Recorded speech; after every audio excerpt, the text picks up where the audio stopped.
Welcome to the Hour of Empowerment. Today we are in Season 3, which is Organizational Development, and Topic 2, Team Building. And we are in Episode 2.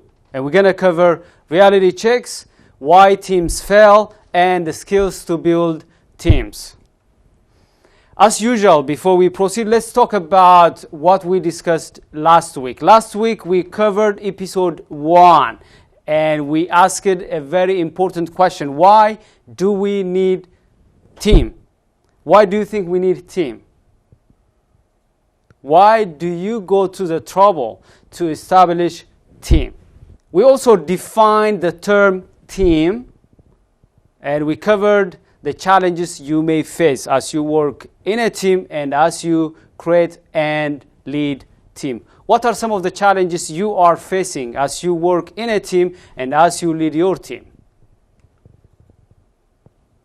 We also talked about the benefits you may enjoy as you establish and lead team. What are some of the benefits you have been enjoying because of your team? Today, let's take 2 reality checks. Because we are leaders, we have teams, we need to know our place in terms of establishing and leading teams. We need to assess our ability and see where we have strength and where we have weaknesses and work on the weaknesses. Communication versus team building quadrants. Measuring your team building ability. First, let's talk about communication versus team building. Let me give you a little bit of background before we take the reality check. John C. Maxwell, one of the renowned leadership experts, he said that great leaders, they just don't communicate, they connect. Because connecting is the key for you to succeed in your organizational leadership. It is very critical to build and retain a team. One of the ways you identify and recognize whether your communication reached its highest state of excellence is when you have a communication ability that creates and nurtures connections. Last time, if you remember, I said that relationship without communication is a handgun without bullets. Similarly, when you have a communication that doesn't create a relationship and lead to create a sustainable and healthy team is a gunshot which misses its target. So you need to have communication ability that can create and lead your relationships, your team to success. That's when you know that your communication ability has reached excellence. To create, nurture, and develop relationships, we need to have connection ability. But to connect, we need to communicate. When we communicate, we can't really communicate in a vacuum. We should really have some tangible results if we succeed in our communication. Results like building great teams. Now this is time to take the reality check. As you can see, on the y-axis, we have communication. On the x-axis, we have teamwork. And we have how many quadrants? 4 quadrants. Quadrant 1 represents people who don't have communication and team building ability. And quadrant 2 represents people who are great when it comes to communication, but they lack in establishing and leading teams. Quadrant 3, these are great people when it comes to creating relationships, nurturing relationships, and building teams, but they are poor in communicating. Quadrant 4 represents people who are great when it comes to communication and team building. Let's see each quadrant. The first quadrant represents people who are unable to relate and connect with people. They are also unable to attract people to form a team. They are loners who prefer to do things in their own way without bothering to reach out to others. Quadrant 2, it represents people, individuals who are good in their communication. They can easily attract people, but they are unable to retain the people they attracted to their team. Even if people come to the team because they are connected to their message, they couldn't be able to retain the people that come to their team. The third quadrant represents people who are good team players, but they don't have the communication skill to create relationships and also nurture lasting relationships. On the other hand, quadrant 4 represents people who are great connectors. Not only they communicate and attract people to their team, they keep motivating and retaining the people who joined their team. These are people who are good in the people business. And they are very skillful in propelling their vision forward faster than leaders who are not able to communicate and at the same time work with teams. Think about this. If the majority of your people are connectors, what kind of harmony, connection, collaboration, and solidarity you could have enjoyed? The question is, in which quadrant are you and the majority of your people are? Quadrant 1, 2, 3, or 4? If you are not in the fourth quadrant, this program helps you make the shift towards the fourth quadrant. If you are already there, this program helps you further improve by giving you some insights, stories, steps, processes, and interview so that you may sharpen your team development ability, your team building ability and the skill. Now, look at this diagram and decide where you are and the majority of your people. And think about how to make the shift from wherever you are into the fourth quadrant. What kind of strategies, what kind of plans you should place in your team to achieve the shift from wherever you are into the fourth quadrant. Let's take the next reality check. Let's measure our team building ability. 1 being poor, 2 below average, 3 average, 4 good, and 5 excellent. Here are the indicators. You should measure from 1 to 5. For example, when it comes to connecting with others, do you measure 1, 2, 3, 4, or 5? If you are a person who engages people, connects with people, and reach out and bring people to your team, you may rate yourself 5. What about engaging others? Do you find out the passion of your people, their strength, and help them involve in things that help them maximize their potential and also pursue their passion? If you are that kind of leader, if you are that kind of team leader, yes, you need to mark 5. What about developing others? Are you a team leader who develops your team? Developing them in terms of mentoring them, coaching them, training them. If you are that kind of team leader, you may mark 5. If not, maybe 3, 4, 2. What about delegating others?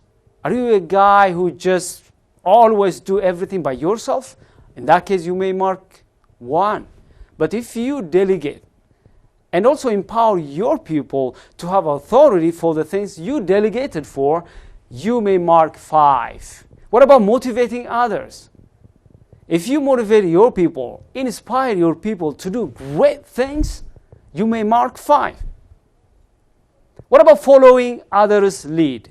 Whether you are a CEO or a supervisor or a team leader, there are always people above you. For example, shareholders, board of directors. The question is, as a team leader, are you following the lead of these leaders or not? So measure yourself. What about supporting others? Are you a servant of your team members? Do you support them to achieve their goals? If you are that kind of team leader, well, you may mark 5. What about raising successors? Many leaders, they start to think about raising their successors either when they become too old or while they are on their bed dying, when they are bedridden. But that should not happen to you. You should take this initiative to raise your followers, to raise your successors at the early stage of your leadership. Give them opportunities, mentor them, prepare them to take the lead when the time arrives. So focus on identifying your successors and work with them. If you have already done that, well, you may mark 5. If you haven't taken that initiative yet, you may mark 1 or 2. Now we have evaluated our team ability. We know our strengths and we know our weaknesses.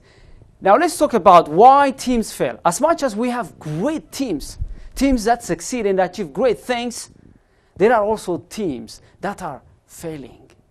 The question is, why teams fail? Let me ask you, have you ever noticed teams, great teams, that failed? What are some of the reasons? You may have teams in the past or now, and they are failing. What are the reasons? The reasons why they are failing. You have great people there.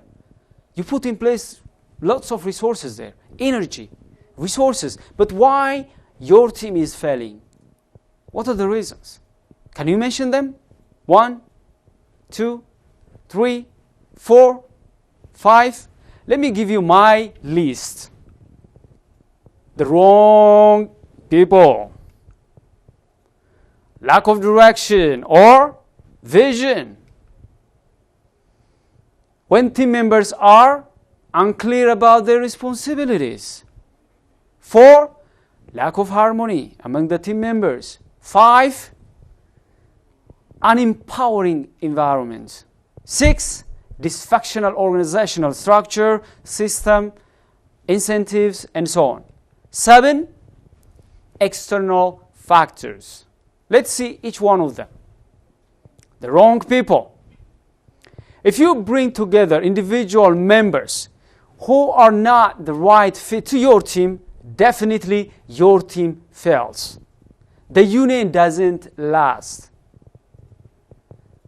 You may have great people in your team. The question is, are they the right people?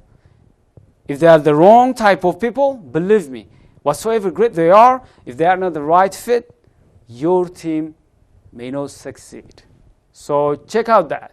Make sure that you have the right people in your team. The second reason is lack of direction. When there is no direction means there is no vision. When there is no vision, your team, it doesn't have direction. It doesn't have focus. And that may frustrate your team members and finally cause them to fail. And at the end of the day, abandon the ship. Number 3, unclear about their responsibilities. This is your responsibility as a leader of your team to make sure that they understand their responsibilities from day 1. When team members are unclear about their roles and or when they are uncertain about the end goal of the team and the end goal of their contribution, obviously they disarray and also disintegrate and fail the team. So this is your responsibility to make sure that each and every member of your team knows about their responsibilities, their job descriptions. The fourth one is lack of harmony. If the majority of your team members do not align with your shared values, what happens? They may wreck your ship and destroy the union. It's obvious. When there is no harmony, when they are not aligned according to the shared value, it could be some of your team members. It could be one member. But whenever people, members of your team, not aligned with your shared value, what happens? Disharmony hits your team and the union is destroyed. The fifth reason is an empowering environment. Like plants, teams need to be watered, lightened, and fed constantly. The lack of training, coaching, mentoring, incentive systems, and other empowering opportunities may lead your team to fail. If the environment is not empowering, if you don't have empowering opportunities for your people, that may cause the team to wilt and finally dry and disappear. The sixth reason is dysfunctional organizational structure, system, and culture may lead your team to fail. You need to have the right organizational structure, system, and incentive for your people to function properly, work together, achieve their common goals. When you don't have that kind of organizational design, your team may fail. Even if you have great people, even if you have invested and empowered your people, if the system, if your design, if your organizational structure is not effective, your team may fail. So you need to work on that. The seventh reason is external factors. Factors such as the lack of support from the decision makers and sponsors of the team. The team may be great, but a team requires to get the support it needs from leaders from top, sponsors who sponsor the team. If they don't have that kind of continual support, what happens? The team fails. So we need to work on these 7 factors to make sure that our team succeeds. Now the next question is, okay, yes, we know our strength, we know our weaknesses, and also we know the reasons why teams fail. How can we prevent that? That's a very important question you should ask as a team leader. At least you can do 2 things. The first is, make sure you select the right people. Second, work on your team skills. For example, let me ask you, what kind of indicators you use to attract and bring people to your team? What kind of indicators? You should use the following indicators, traits from the people you should attract to your team. First, the right mindset. Second, personality. Third, skills. And fourth, character. Let's see each one of them. The right mindset. For your team to succeed, you should be able to find people who have the right mindset for that particular team. Here are some of the mindset attributes you should look for. You should look for people who are optimistic, people who are confident, people who have positive outlook in life, and people who are non-judgmental. It's very important for your team members to be optimistic, confident, and also positive and non-judgmental. If one or some of your team members are judgmental, it's very difficult for you to have a very successful and harmonious team. It's impossible. They are judging every step, every move other team members are doing. So that discourages other people to take risk, to innovate, and work hard to meet their goals. Personality. You need people who have personality that attracts others, that doesn't repel others. They should be sociable, sensitive, thinkers, and considerate and compassionate. It's very important. Your people should be attractive when it comes to their interaction with other people. That includes your team members and also stakeholders, partners, customers, and so on. Your people should be sociable and also sensitive about cultural things.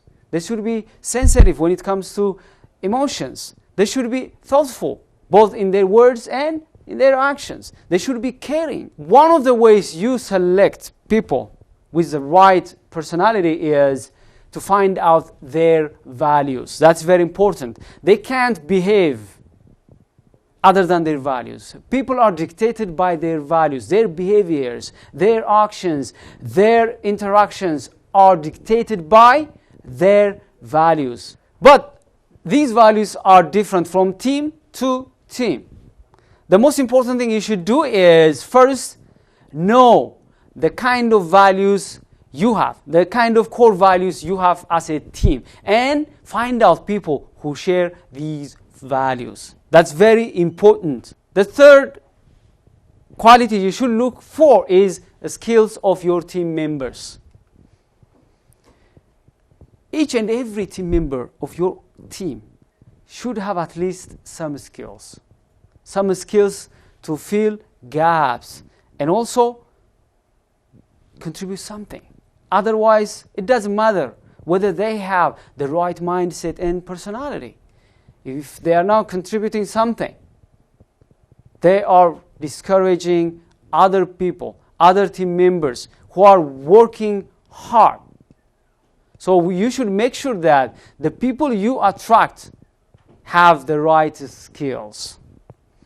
But one of the challenges many leaders are facing is that they find team members who are very positive, confident, humble, nice, sociable people, and they are quick to bring these people into their team without making sure that they contribute something towards the success of their team in terms of their skills, hands-on skills, talents. That's really a trouble for the long term.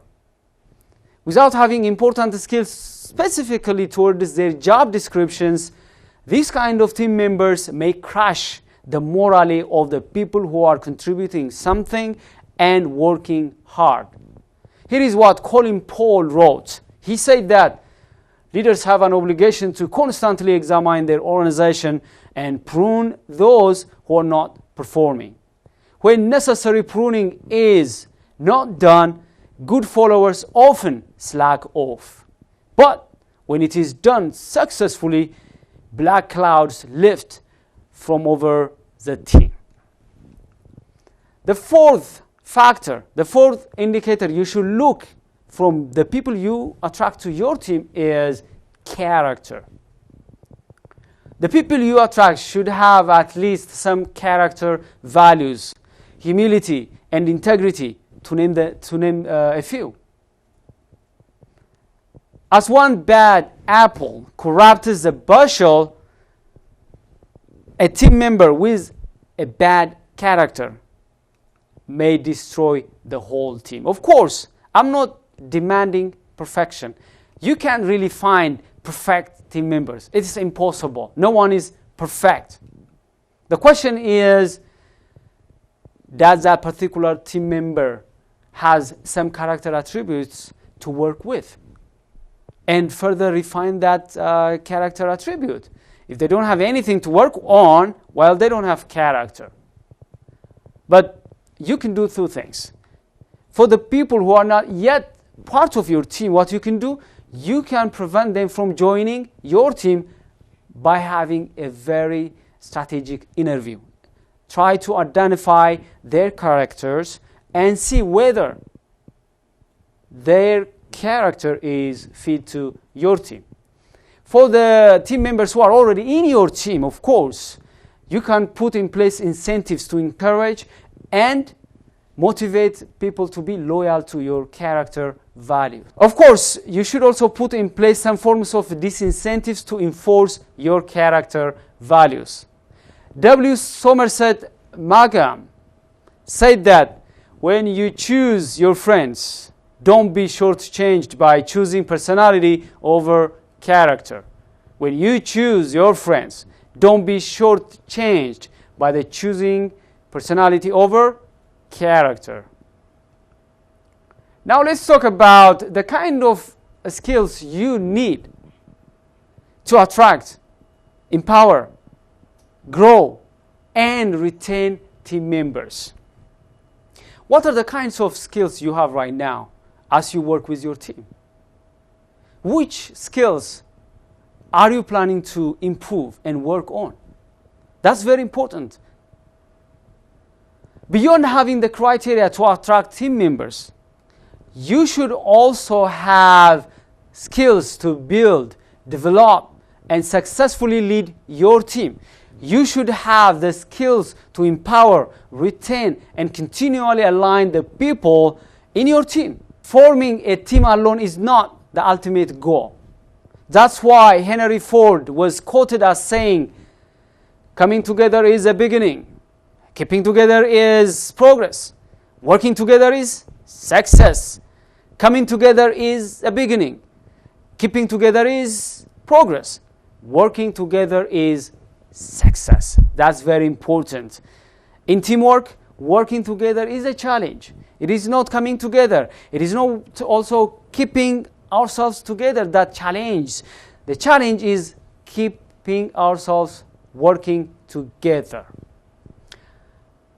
Let me give you some of the skills you need as you attract, empower, grow, and retain your people and achieve your personal and organizational goals. The first skills you should have is the right mindset. Remember, one of the requirements, one of the indicators you should look from the people you attract to your team was what? Mindset. But you should not really look for the right mindset from your people without you developing the right mindset. You should have the right mindset. You should lead by example. What kind of mindset do you have? Tell me, what kind of mindset you have?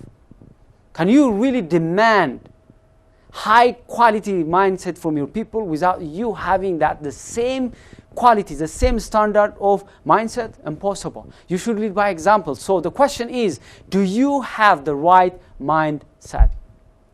The second skill you should have is proper leadership styles.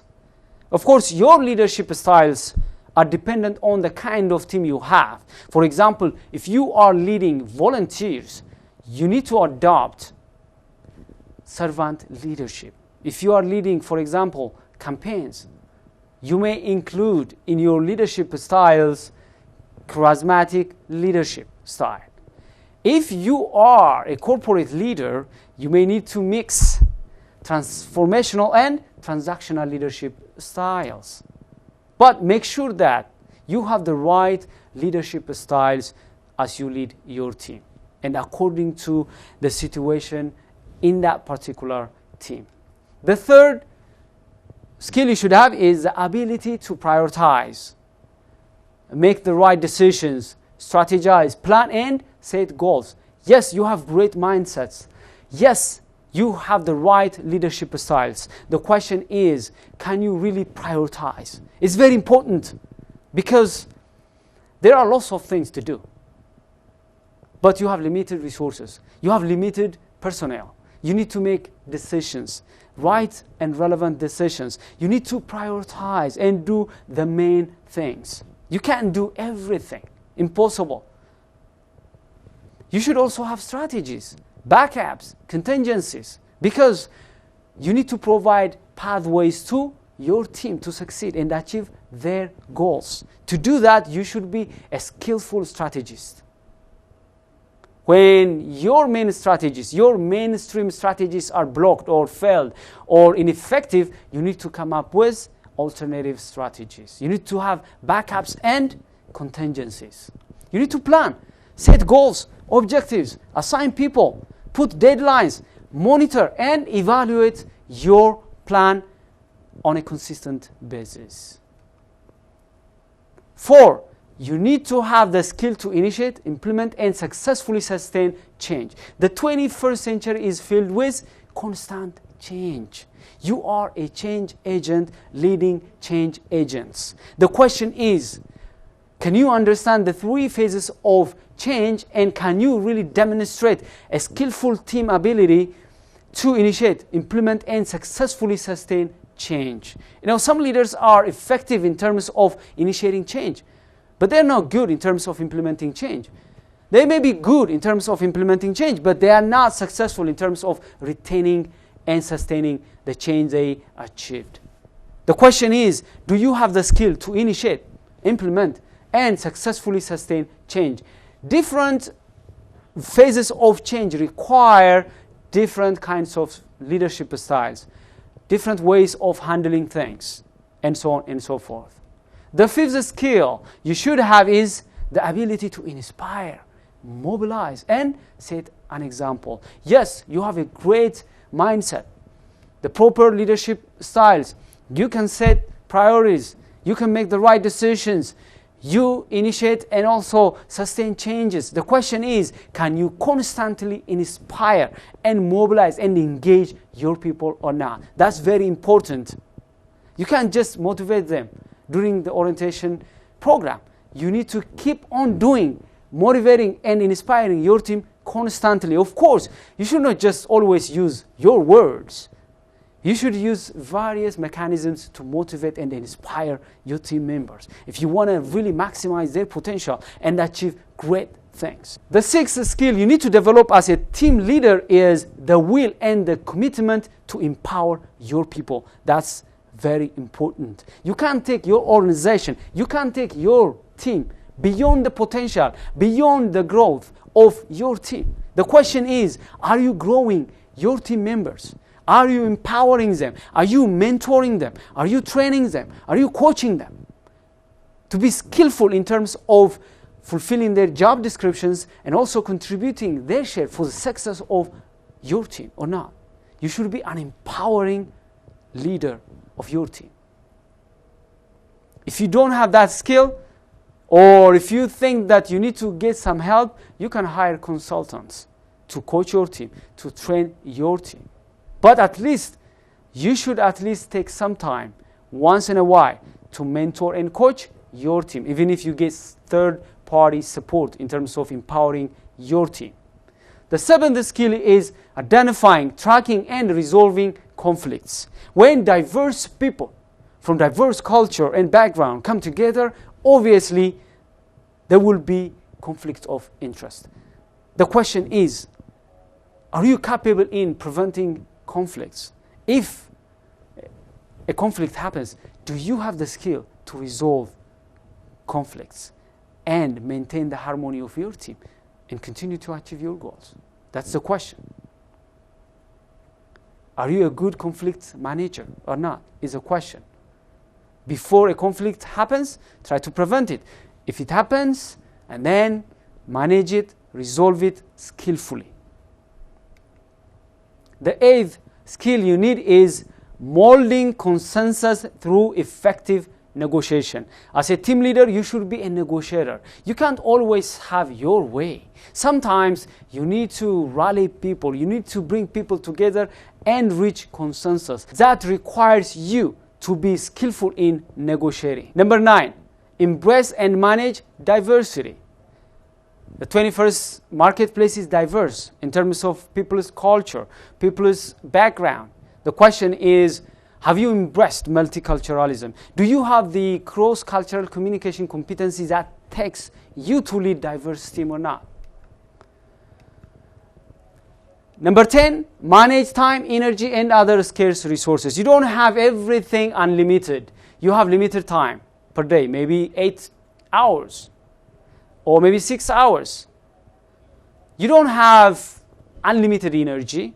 You need to know how to use your time effectively and help your team achieve their goals without wasting time, without getting distracted. Similarly, you can really create energy and maintain that energy to pursue the goal of the team. So you have to know how to create and maintain the energy of yourself and your team. And also you should be skillful in terms of handling and managing scarce resources like your finance. You should have also the skill to be intelligent socially and emotionally. People have emotions. People have social life. Are you intelligent enough to understand their emotions, their social skills? You should be, because people, when they come to work together in a team, they demonstrate some social behaviors and emotional behaviors. Do you understand that? Do you know how to manage them? Do you know how to help them have stable emotions and social behaviors? As a team leader, that's your responsibility.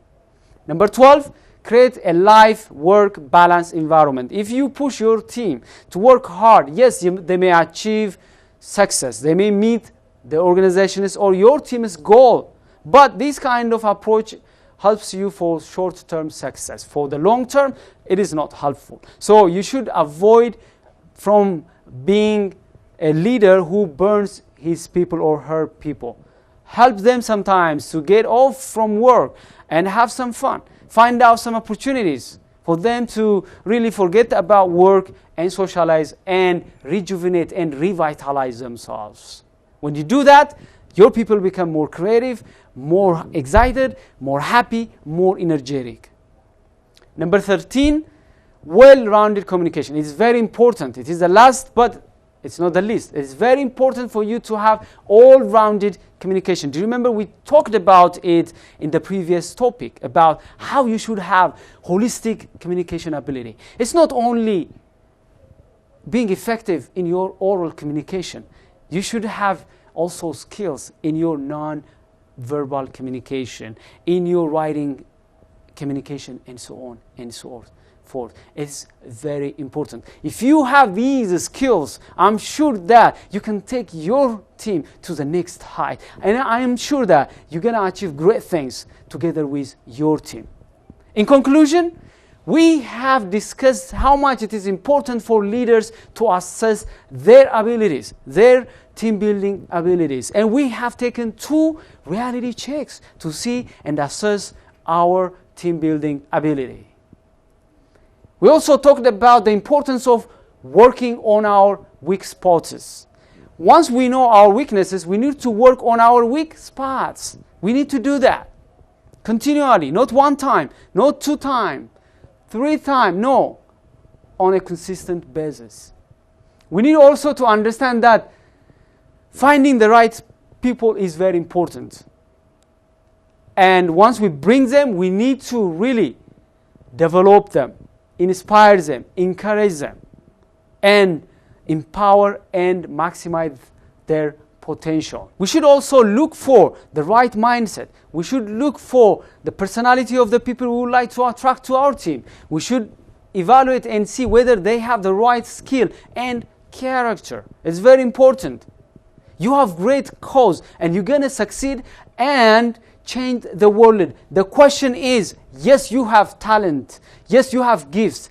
But you can't achieve anything without working together with people. The question is, do you have the skills that require you to succeed in your team building ability? If you have that, I'm sure that you can launch yourself to the next height and take your organization and team to a greater length by building team.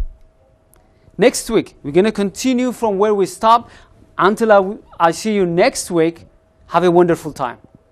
Thank you very much for watching.